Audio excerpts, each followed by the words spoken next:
let's hope we can free our minds of these matters now and turn to something a little more substantive, which is the question, before we plunge into Gadamer, really perhaps the question, what is hermeneutics? Well, it's easily enough explained what it is, despite the sort of difficulty and thorniness of the word. It is the art or principles of interpretation.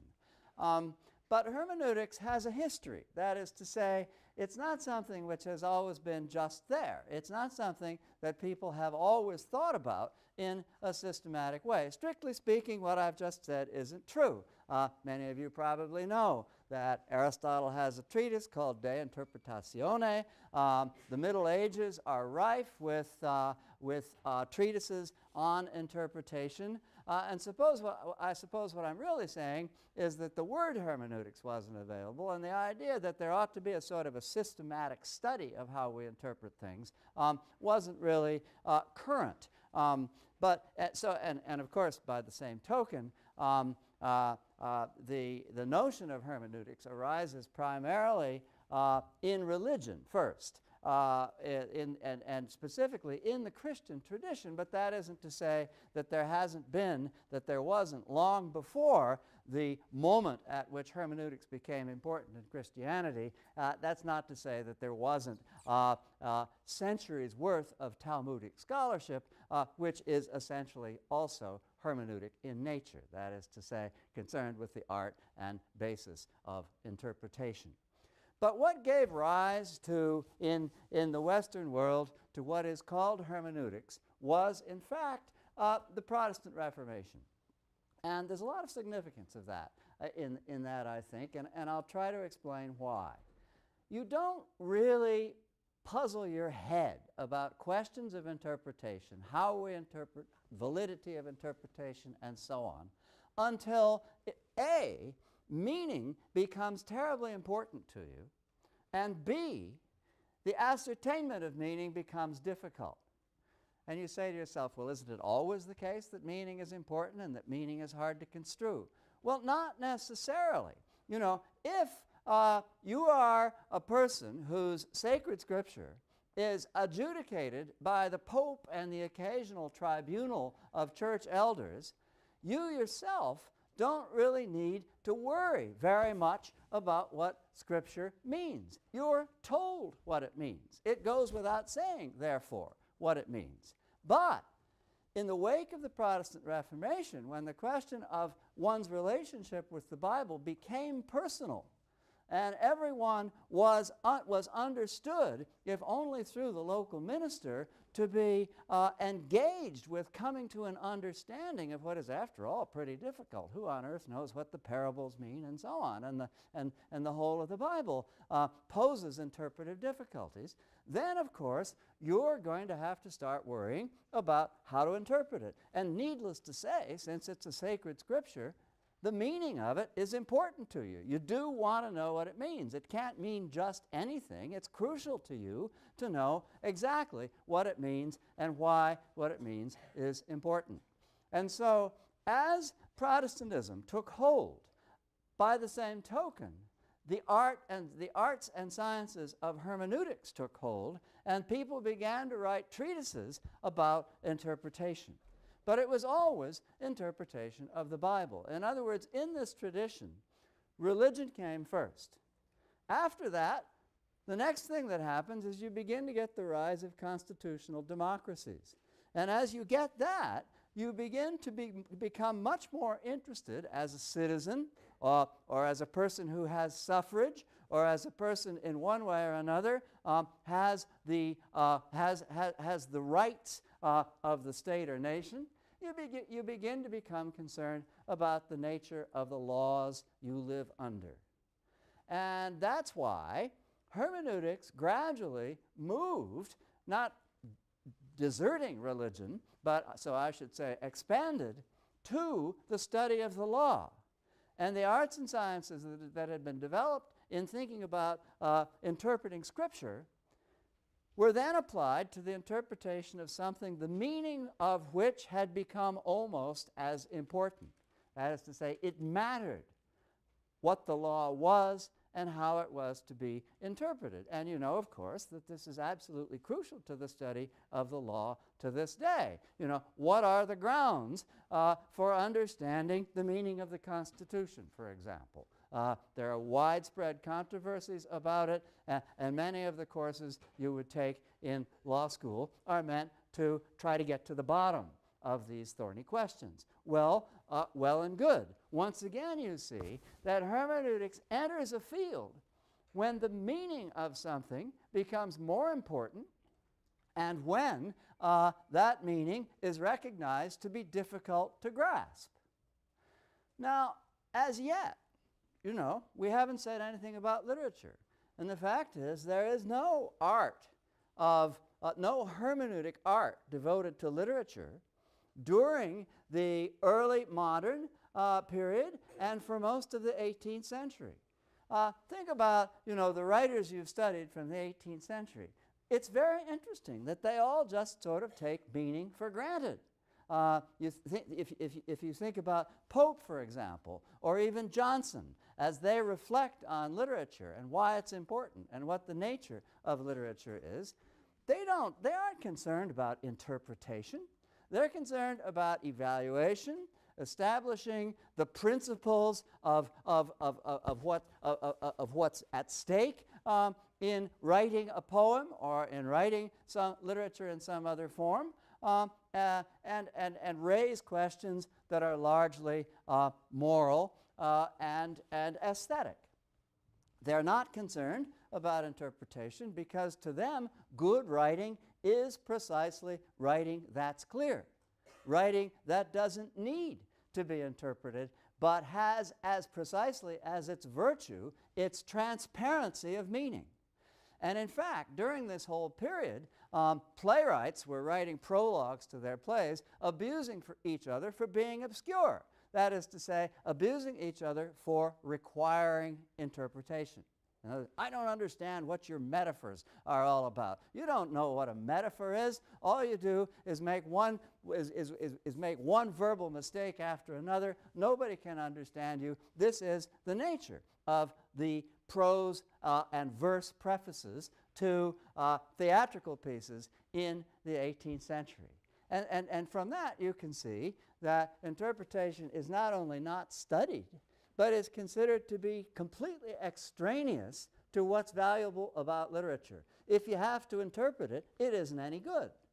But then, as the 18th century wears on, you begin to get the sense, in the first place, you get, with the emergence of Romanticism, you get a kind of, as is well known and I think often overstated, you get a cult of genius. You get the idea that everything arises from the extraordinary mental acuity or spiritual insight of an author, and that what needs to be understood about literature is the genius of its production. Well and good.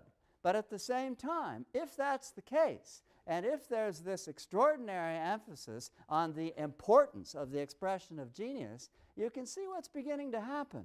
The literary creator starts to seem a lot more like the divine creator. That is to say, and in a certain sense, could be understood as a placeholder for the divine creator. Remember that secularization in Western culture is increasing during the course of the Enlightenment, that is to say, during the course of the 18th century, and there's a certain way in which Romanticism, and in what's important about Romanticism, can be understood as what Northrop Frye has called a secular scripture. In other words, the meaning of literature becomes more difficult because it's profoundly subjective and no longer no longer engaged with shared values. And the importance of literature, that is to say, our sense of why it's so important to understand it, has also grown because for many people it begins to take over, partly at least, the role of religion. And so with the rise of secular scripture, that is to say, literature imagined as something both terribly important and also difficult to understand, naturally the arts and sciences of hermeneutics begin to enter that field. And in particular, the great theologian of the Romantic period, Friedrich Schleiermacher, devoted his career to principles of hermeneutics that were meant to be applied as much to literature as to the study of Scripture, and established a tradition in which it was understood that literature was a central focus of hermeneutics. So much then for the history of hermeneutics. The work of Dilthey around the turn of the century, of Heidegger in his Being and Time, 1927, of Gadamer, who in many ways can be understood as a disciple and student of Heidegger, and a tradition which persists today, follows from the initial engagements of Schleiermacher during the Romantic period with literature. All right, so what is the basic problematic for hermeneutics in this tradition? It's what we probably all have heard about, and something that I will briefly try to describe, what's called the Hermeneutic Circle. So what is the Hermeneutic Circle? It's a relationship between a reader and a text, or in the case of certain kinds of students of hermeneutics, but not Gadamer, I think, of a relationship between a reader and an author. In other words, a relationship which is understood to aim at understanding the intention of an author. The author of the fourth quotation on your sheet for today, E.D. Hirsch, belongs in that tradition, who understands the hermeneutic circle as a relationship between a reader and an author, where the text is a kind of a mediatory document containing the meaning of the author. But for Gadamer and his tradition, it's a little different. It can be understood as the relationship between a reader and a text. And this can be put in a variety of ways. It's often put in terms of the relationship between the part and the whole. I approach a text, and of course, the first thing I read is a phrase or a sentence. There's still a lot more of the text, and so that's a part. But I immediately begin to form an opinion about this part with respect to an imagined or supposed whole. And then, I use this sense I have of what the whole must be like to continue to read successive parts, successive parts, lines, sentences, whatever they may be, and I keep referring those successive parts back to a sense of the whole which changes as a result of knowing more and more and more parts. And so the circularity of this interpretive engagement has to do with moving back and forth between a certain preconception about the whole that I form from studying a part, moving then to the part, back to the whole, back to the part, back to the whole, and so on in a circular pattern. This can also be understood as the relationship between the present and the past, that is to say, my particular historical horizon and some other historical horizon that I'm trying to come to terms with, so that I refer back and forth to what I know about the world before I engage the text, what the text seems to be saying in relation to that which I know, how it might change my sense of what I know, but referring back from what I know continuously to an understanding of the way in which the past text speaks. And finally, of course, because hermeneutics isn't just something that takes place across an historical gulf, it also can take place across a social or cultural gulf, maybe not even very much of a gulf. When we engage each other in conversation, we are still performing a hermeneutic act. I have to try to understand what you're saying, and I have to refer it to what I want to say, and the circuit of communication between us has to stay open as a result of this mutual and developing understanding of what we're talking about. And it's the same thing, of course, with conversations across cultures. So understand that hermeneutics isn't necessarily about, as Gadamer would put it, merging historical horizons. It's also about merging social and cultural and interpersonal horizons. And it applies to all of those spheres. All right, now the hermeneutic circle then is of this, it sort of involves this reference back and forth between the entities that I've been trying to describe. And let's just quickly, and here we begin to move into the text, let us listen to Gadamer's version of how the circularity of this thinking works on page 722 toward the bottom of the left-hand column. The reader, Gadamer's word is he, the reader projects before himself a meaning for the text as a whole as soon as some initial meaning emerges in the text. In other words, as soon as he sees what the part is like, he projects or imagines what the whole must be that contains this part. Again, the latter, that is to say, the sense of the initial meaning, emerges only because he is reading the text with particular expectations in regard to a certain meaning. The working out of this project, that is to say, the sense we have in advance of the meaning of what we are going to read, the working out of this project, which is constantly revised in terms of what emerges as he penetrates into the meaning, is understood as what is there. In other words, that what is there, which is a kind of way of talking that Gadamer inherits from Heidegger, really has to do with what Gadamer means when he talks also about die Sache, the subject matter. In other words, the effort of a reader in coming to terms with the meaning of a text is an effort to master the subject matter. What is there? And I suppose it's fair enough to say, as a kind of paraphrase, what the text is really about. I mean, that's what Gadamer means when he says, what is there?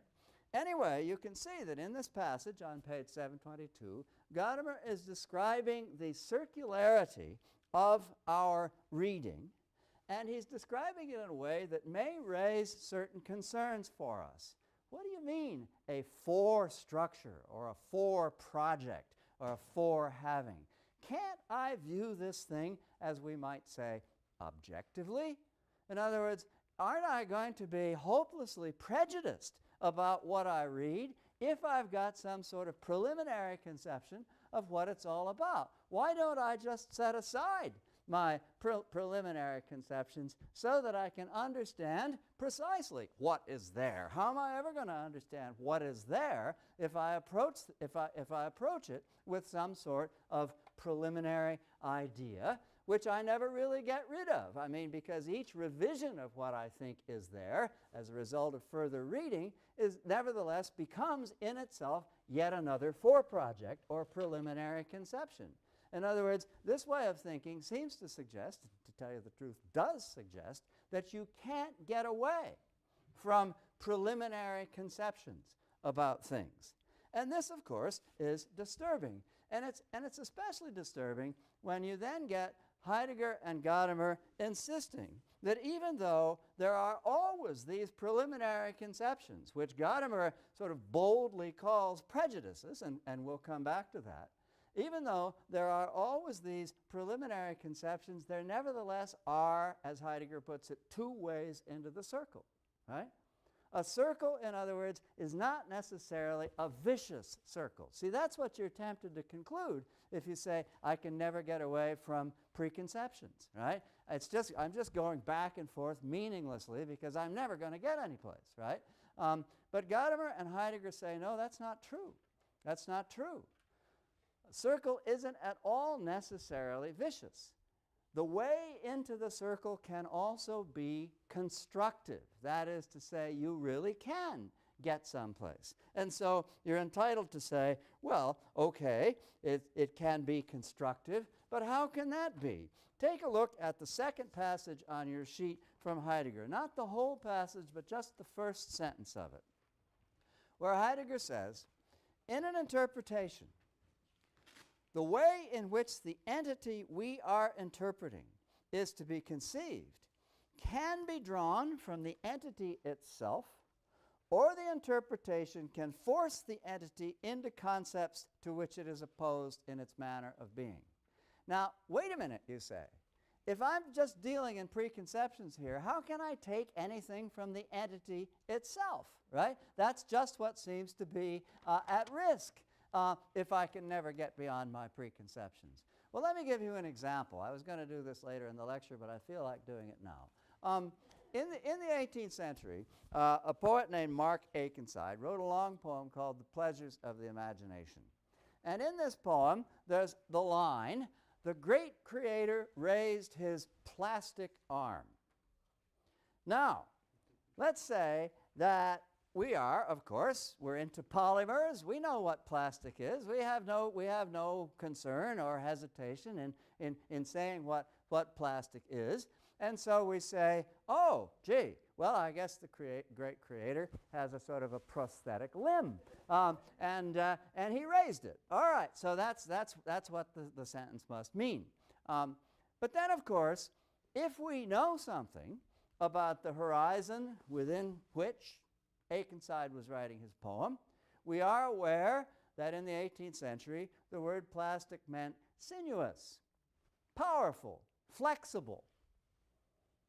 And in that case, of course, we immediately are able to recognize what Akenside meant. Line makes perfect sense. Great creator raised his sinuous, powerful, flexible arm. And we know where we stand. Now, notice this. In other words, this is an example of good and bad prejudice, right? The good prejudice is our prior awareness that plastic meant something different in the 18th century than it means now. And we bring that prejudice to bear on our interpretation of the line. And that is a constructive way into the circle, according to Heidegger and Gadamer. The bad prejudice is when we leap to the conclusion without thinking for a moment that there might be some other historical horizon, that we know what plastic means. And the reason we can tell the difference, by the way, is that if we invoke the 18th century meaning of plastic, we immediately see that the line makes perfect sense, that it's perfectly reasonable and not even particularly notable. And if we bring our own meaning to bear, that is to say our own sense of what the word plastic means, then of course the meaning of the line must be crazy. I mean, what on earth, why would he be saying this about the great creator? Now, I think I'll come back to this example next week when we're talking about an essay called The Intentional Fallacy by W.K. Wimsatt, and I will revisit the possibility that there might be some value in supposing that Akenside meant the great creator raised his prosthetic limb.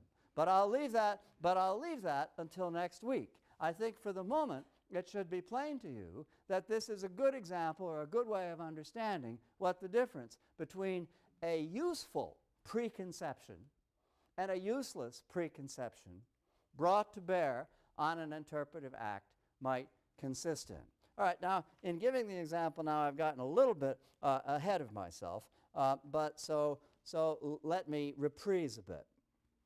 As you can tell from your reading of Gadamer, and of course the title of the great book from which this excerpt is taken is Truth and Method, Wahrheit und Methode, with its implicit suggestion that there is a difference between truth and method. The great objection of Gadamer to other people's way of doing hermeneutics is that they believe that there is a methodology of interpretation. And the basic methodology Gadamer is attacking in the excerpt you've read is what he calls historicism. Now, that's a tricky word for us because later in the semester we're going to be reading about something called the New Historicism, and the New Historicism actually has nothing to do with what Gadamer is objecting to in this form of historicism. So we will return to the new historicism in that context. But for the moment, what Gadamer means by historicism is this: the belief that you can set aside preconception. In other words, that you can completely factor out your own subjectivity, your own view of things, your own historically conditioned point of view. I'm sorry, I shouldn't have said historically conditioned. Your own point of view. You can completely factor that out in order to enter into the mindset of some other time or place. That you can completely enter into the mind of another.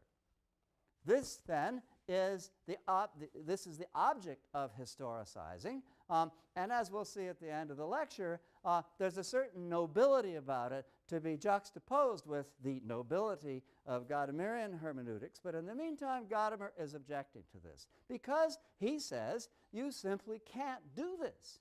You cannot factor out these preconceptions. All you can do, he says, is recognize that you do exist, you do live, you do think consciously within a certain horizon. Recognize that you are coming face to face with another horizon, and try to bridge your horizon and the other horizon. In other words, to put it simply, to find common ground, to find some way of merging a present with a past, a here with a there, in such a way that results in what Gadamer calls Horizontsverschmelzung, horizon merger. And this act of horizon merger has as its effect, as its result, what Gadamer calls effective history. And by effective history, he means history which is useful. That is to say, history which really can go to work for us and is not just a matter of accumulating an archive or distancing ourselves from the past. I'll say, again, somewhat in advance, perhaps, of the time I should say it, that Gadamer thinks that there's something immoral about historicism. Why? Because it condescends toward the past. It supposes that the past is simply a repository of information. And it never supposes for a minute that if we actually merge ourselves with the moment of the past may be able to tell us something we ought to know. That is to say, may be able actually to teach us something. Gadamer believes that historicism forgets the possibility of being taught something by pastness or otherness. Now, I think in order to make this viewpoint seem plausible, we probably should study it for a moment a little bit more philosophically. That is to say, you're asking yourself, well, sure, you know what? I can. I pride myself on this. I can factor out all forms of subjectivity. I really can be objective. I'm perfectly capable of understanding the past in and for itself without any contribution of my own, without, in short, any preconceptions.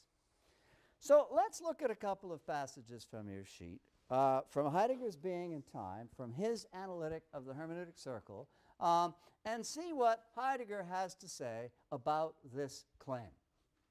The first passage on your sheet, Heidegger says, when we have to do with anything, the mere seeing of the things which are closest to us bears in itself the structure of interpretation, and in so primordial a manner that just to grasp something free, as it were, of the as requires a certain adjustment. What is Heidegger saying?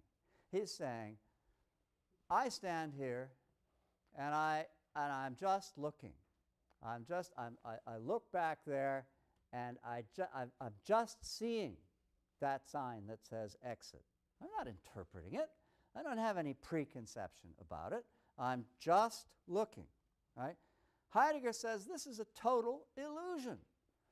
How do I know it's a sign? How do I know it says exit? I bring a million preconceptions to bear on what I take to be a simple act of looking. And then Heidegger says, you know what? It's not at all uninteresting to imagine the possibility of just seeing something without seeing it as something. It would be kind of exhilarating, wouldn't it, to be able just to have something before us, right? But he says, you know what? That is well nigh impossible.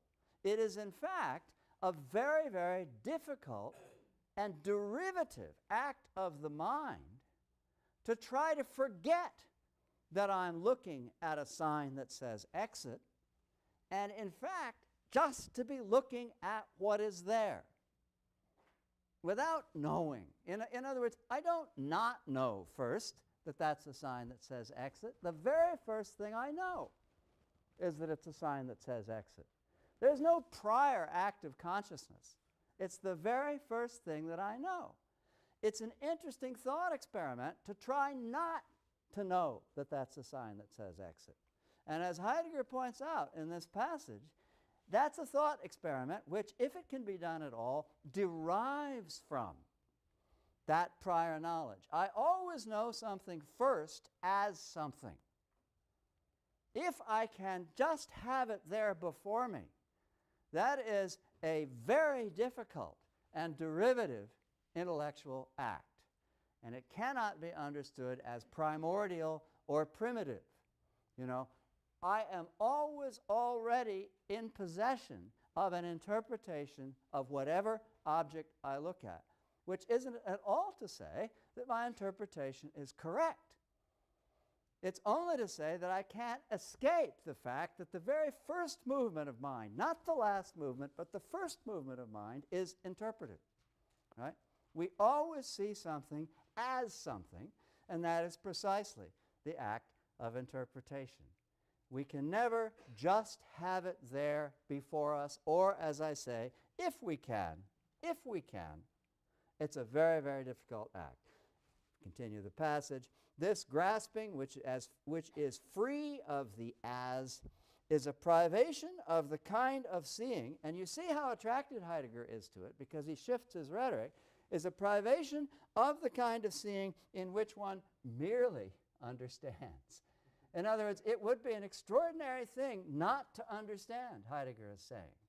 We can't help understanding. We always already understand, which has nothing to do, again, with whether or not we're right or wrong. We always already just necessarily do understand. It's a kind of imprisonment understanding. And when Heidegger says, wouldn't it be great not to have to merely understand, right? He's saying, wouldn't it be great just to have it there before us? But he's also insisting that this is an incredibly difficult, if not impossible, moment of thought. All right, so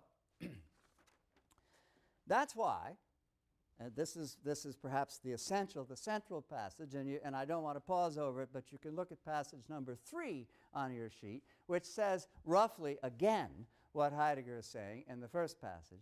That's why we must work always as interpreters with preconceptions, with foreunderstandings. Now, what about this word prejudice? It is a sort of a problematic word.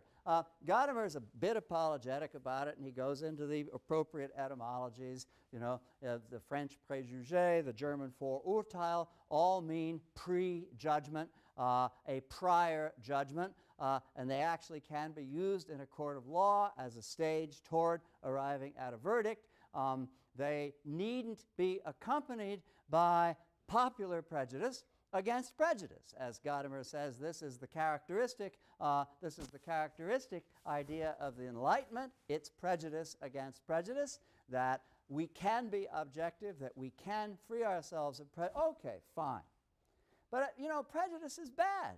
You know, we have a right to, I mean, we know prejudice is bad. We know what prejudice has wrought historically and socially. So how can we try to vindicate it in this way? It's extremely problematic. What Gadamer does in his essay is actually an act of intellectual conservatism. It has to be admitted. That whole section of the essay in which he talks about classicism, and you may have said to yourself as you were reading it, well, gee, isn't this sort of digressive? What's he so interested in classicism for? the whole section of the essay in which he's talking about classicism and which he later calls tradition is meant to suggest that we really can't merge horizons effectively unless we have a very broad and extensive common ground with what we're reading. And the great thing about classicism for Gadamer, or what he calls tradition, is that it's something we can share. The classical, Gadamer argues, is that which doesn't just speak to its own historical moment, but speaks for all time. Speaks to all of us in different ways, but does speak to us. That is to say, does proffer its claim to speak true. The classical can do that. Okay, great, we say to Gadamer. That's and certainly you're entitled to an intellectually conservative canon. Maybe other principles of hermeneutics will place much more stress on innovation or novelty or difference. But, you know, you're not sure people can understand unless they share a great deal of common ground. All well and good. But you know what? That's where the bad side of prejudice sneaks in. You know, slavery was considered perfectly appropriate and natural to a great many of the most exalted figures working within the tradition that Gadamer rightly calls classical. Classical antiquity, a great many modern figures never stopped to question slavery. Slavery was an aspect of classical culture which had its defenses. Well, Gadamer doesn't talk about this, obviously, but it is an aspect of that prejudice that one might share with tradition if one were somewhat more critical than this gesture of sharing might indicate. I just say that in passing, calling your attention to it as a risk that's involved in our engagement with a hermeneutic project of the nature of Gadamer's. And it's not to say that Gadamer favored slavery or anything of the sort. It is, however, to say that prejudice, while plainly we can understand it simply to mean preconception which is inescapable, and understand that philosophically, nevertheless can still be bad, and we have to we have to understand the way in which it's something that, if we're going to accept this point of view, we need to live with. All right, now, so it is troublesome. It is troublesome, and it's troublesome also perhaps in a variety of other ways that I won't go into. I think that what I'd like to do in the time remaining is to call your attention to two passages. One in Gadamer's text, which I'm about to read, and the other, the fourth passage on your sheet by someone called E.D. Hirsch, whom you may actually know as the author of a dictionary of what every school child should know, and as a sort of a champion of the intellectual right during the whole period when literary theory flourished, but a person who also is seriously invested in hermeneutics and conducted a lifelong feud with Gadamer about the principles of hermeneutics. And the two passages that I'm about to read juxtapose the viewpoints that I've been trying to evoke in describing Gadamer's position. The dignity and nobility of Gadamer is that it involves being interested in in something true. That is to say, in hoping that there is an intimate relationship between meaning, arriving at meaning, and arriving at something that speaks to us as true. Hirsch, on the other hand, is invoking a completely different kind of dignity. And what I want you to realize as we juxtapose these two passages is that it is impossible to reconcile them. And it poses for us a choice which, as people interested in interpretation, needs ultimately to be made and suggests perhaps differing forms of commitment. Now, the first passage is in Gadamer's text on page 735, very bottom of the page, and then I'll be going over to page 736. Gadamer says, and here again he's attacking historicism, the text that is understood historically is forced to abandon its claim that it is uttering something true. We think we understand when we see the past from a historical standpoint, i.e., place ourselves in the historical situation and seek to reconstruct the historical horizon. I've been attempting to summarize this position, and so I trust that I trust that it's easily intelligible as I read it to you now. In fact, however, we have given up the claim to find in the past any truth valid and intelligible for ourselves. And by the way, this would also apply to cultural conversation. You know, I mean, if I'm proud of knowing that in another culture, if I belch after dinner, it's a compliment to the cook, right? And if I'm proud of knowing that without, you know, without drawing any conclusions from it, that's sort of the equivalent of historicism. It's just a factoid for me. In other words, it's not, you know, it's not an effort to come to terms with anything. It's not an effort to engage in dialogue. It's just historicizing otherness in a way that somehow or another satisfies my quest for information. So it's not just a question of the past, as I say, and as I've said before. It's a question of cultural conversation as well. Thus, this acknowledgement of the otherness of the other, which makes him the object of objective knowledge, involves the fundamental suspension of his claim to truth. Devastating. I think a brilliant argument, and I think ought to remind us of what's at stake when we invoke the notion of objectivity. Implicit, according to Gadamer, in the notion of objectivity is an abandonment of the possibility of learning from the object, of learning from otherness. It only becomes a question of knowing the object, of knowing it in and for itself, in its own terms, and not at all necessarily of learning from it, of being spoken to by it. All right, but now listen to Hirsch, all right? This is, you know, I mean, this is really a hard choice to make. What Hirsch says, invoking Kant, rightly invoking Kant, he says, Kant held it to be a foundation of moral action that men should be conceived as ends in themselves, not as instruments of other men. In other words, you are an end and not a means to me unless, in fact, I'm exploiting you and instrumentalizing you, right? That's Kant's position, and that's what Hirsch is leaping to defend. You know, this idea, you know, that I don't really care, or that I don't really think I can come to terms with the actual sort of, with the actual meaning of an entity as that entity, is instrumentalizing the entity. In other words, it's approaching it for me. This turns the whole idea of being open to the possibility that the other is speaking true.